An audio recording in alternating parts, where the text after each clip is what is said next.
Hello, beautiful people. Let's make this soft homemade bread rolls. They will really enjoy this. In my bowl, I added in milk. I used room temperature milk and I brought in the yeast. And now we're going to stir this to combine properly. So whether you're using instant yeast or active yeast, it should bloom. If you're not sure if the yeast is still alive, you have to allow it to bloom because it's the yeast that will help the bread to rise. I brought in sugar and I whisked this in together also to mix properly, and I brought in 1 large egg. We'll also whisk this to dissolve the egg yolk.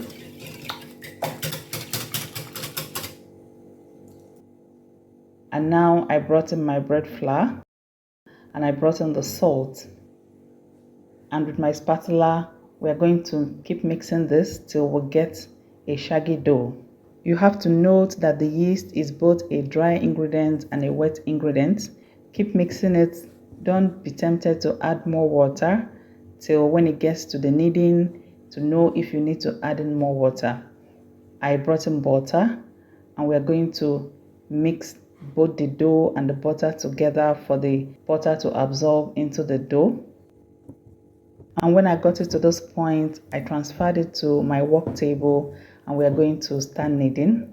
Now, at first, it might be very sticky. Don't despair. Knead this for about a minute or two. If it's still too sticky, you have to add in a couple tablespoons of flour. And if it's still too dry, sprinkle in just a little water. We are all using different types of flour, and the one you're using will determine what you will have to do. We'll keep kneading this. This is another kneading method I use where I'll be hitting the dough on the table. Whatever you do, just keep the dough moving. And we've kneaded it till this point. That took about 7 minutes. I'll turn this into a ball shape. One trick to know if your dough is well kneaded, when you poke it, it should bounce back within seconds. And I'll sprinkle flour on the base of the dough and on top of the dough. This will help our dough not to stick. And I'll cover this with my plastic wrap and I'll allow this to rest for 10 minutes.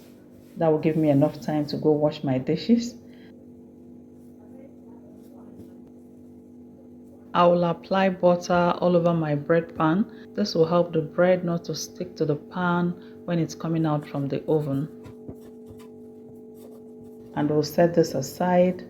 Our dough has rested for 10 minutes and I'll divide this into 12 parts. You can divide into the number of bread rolls you want. It's up to you.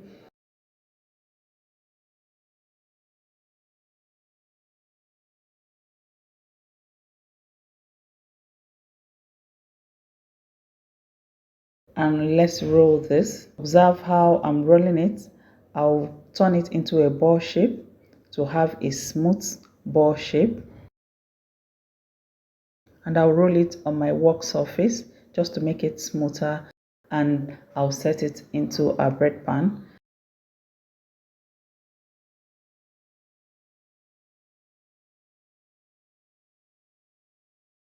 This is another method. Roll it into a ball shape, smooth it up on our work surface, and I'll send them to the bread pan.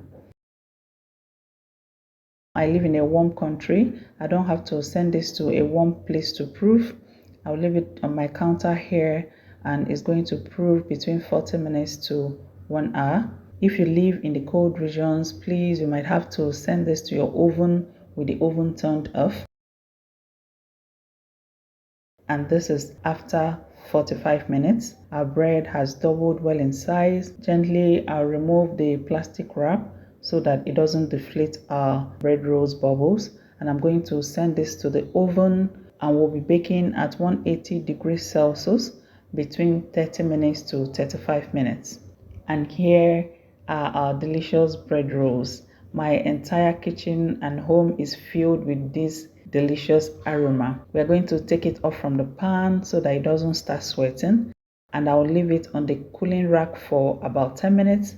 I hope this video was helpful to you. Remember, at Glory Homemaker, we give you value for your time. If you've not subscribed to my channel, Please subscribe, like, and share my videos and get amazing contents like this. Let's have a taste of this. This is soft. This is delicious. You can use this for your tea, your beverage, or as a standalone. It's always a joy to be able to make your own bread. If you have any questions or any suggestions, I'll be glad to hear from you. Thank you for watching and see you in my next video.